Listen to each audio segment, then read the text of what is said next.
Thanks for inviting me here today. I'm delighted to be here with you talking about the workshop and the future of the left in Ireland. Peadar was involved in organising and networking of workers for better conditions and for better pay. This fight still goes on today, and a lot has been achieved in the intervening years. It can also be lost, and it can be lost very quickly, as we have seen over the last 12 months. We should be proud of what has been achieved. We should be proud also of the role of the Labour movement in founding the development and the modernisation of the Irish state. For Labour at its best has never been a secular interest, it has been an interest of the people of the country. Cawley summed it up when he said, "The cause for Labour is the cause of Ireland." And we have difficult times in this country, and it's a difficult time for workers. The economy is in trouble, unemployment is at record levels, paying conditions and living standards are under threat, homes are being lost, and our young people are being offered a despair at the government that has no ideas. And I've got 11 pages here, I'm not going to read them all, so don't panic. There's a real economic difficulties. Many businesses are in difficulty. The banks have to be sorted out, and there is no sense of leadership. The banks are not lending. People's public finances are in strange difficulties. We need things to turn around. It's going to be very painful for us. People have made money, people are losing money. I think that we have to pull together as workers and help each other through this economic crisis. But instead of encouraging people to work together, there are some out there who want to sow seeds of division, to put worker against worker, to put blue-collar workers against white-collar workers, to people to blame each other. A good target for the last while has been Garda, doctors, nurses and hospital workers. We had a meeting in Sligo, 24/7 group, people that work 24 hours to provide service. There was 1,500 people at that, and they were very, very angry at the way that they were being treated. All across Ireland is the same. There's, we have, as I said, we have borrowings. If you were living outside of this country and you came in, you'd think that the workers were responsible for the state of the country, that it wasn't the big investors that have put us in this position, that it wasn't the banks, that it wasn't the misguided government that have put us where we are now. And this is a big challenge to us all.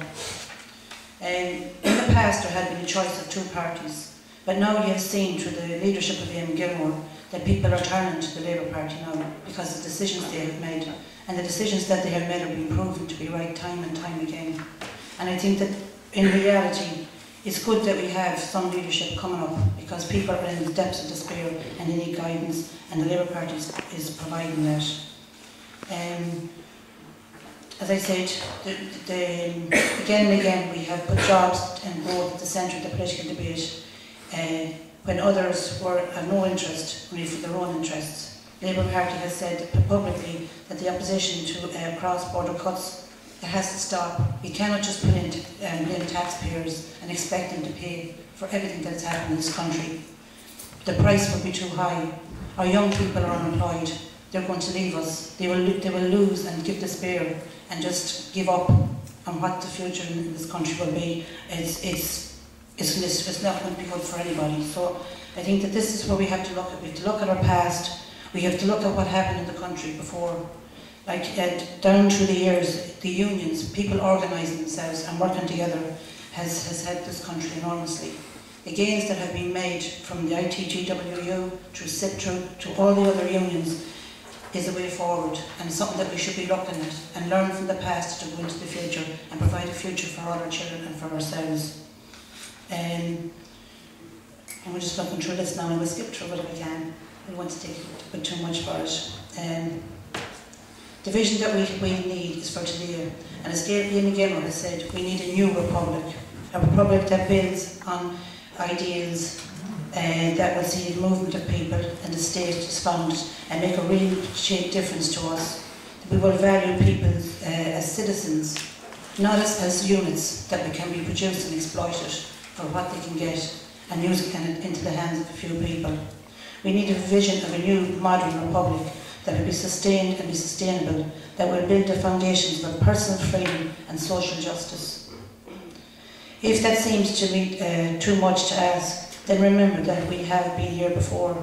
Much has been achieved since the foundation of the state, but in the 1950s, Ireland was in a profound economic crisis.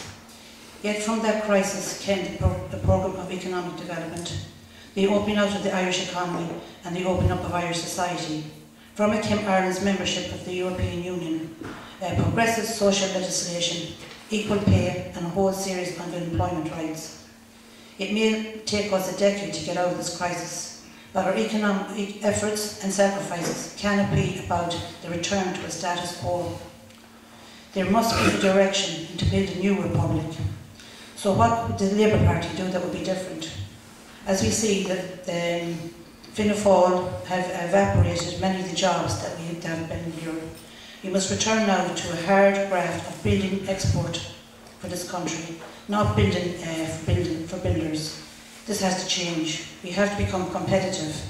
We must, as a nation, prioritise, offer hope and opportunity to the people who have lost their jobs. The statistics of our young unemployed people are frightening. 1 in every 3 people from the age of 20 to 24 are unemployed. I have 2 sons, the 2 of them are working. 2 of them are at home now, unemployed, trying to do courses, trying to do something to make themselves in a better position where they can get back to work. The challenge is huge. If they've applied for jobs left, right and centre, as a lot of people I'd say would know, and see the same thing happen to their own young people. They've given up applying for jobs now, they just said they're not there. And that's very demoralising, that's very frustrating, that's very hard to get up at 8 o'clock in the morning and know where to go. So it changes your view on life as well. It has far-reaching effects, and I think it has to be stopped as soon as we can and get people back into employment. We also have to protect our education. The proposed cuts in education will have far-reaching effects for generations to come. If you take money out of our education, how are you going to get the best of the next generation? And what message are you sending out to people? The government statistics say that they're going to try and reduce literacy to 15% by the year 2020. Now, isn't that some indictment? They're going to try and reduce it to 15%. So it's sending out a clear message that the system as it is now has not got enough services to support and make sure that every child in this state can read and write. 2 minutes. 2 minutes, thank you, thanks Tim. But I mean, we have to look at this, and I think that's the way forward. Also our healthcare system, I just want to mention the word, no matter where I go I have to say, I think that it's absolutely a disgrace that we now have to travel to Galway for cancer care services. And you're the same up here, you have to travel to Galway for cancer care service. It's an awful insult to this region. One of the most important things that people can have is good healthcare system, and to have to travel to Galway for services is horrendous. And anybody that finds themselves ill, and it's to my mind, it just blows my mind for what we are going to have facing ahead of us. These things have to change, and we're on about the future for the left. That's the future of the left. It's provide services for people where they need them, and that's what's the challenge that we're facing as a whole, as a people. We are facing that challenge. As I said, we have ratified Lisbon. Now we have to embrace it and get the best we can for the people of the country.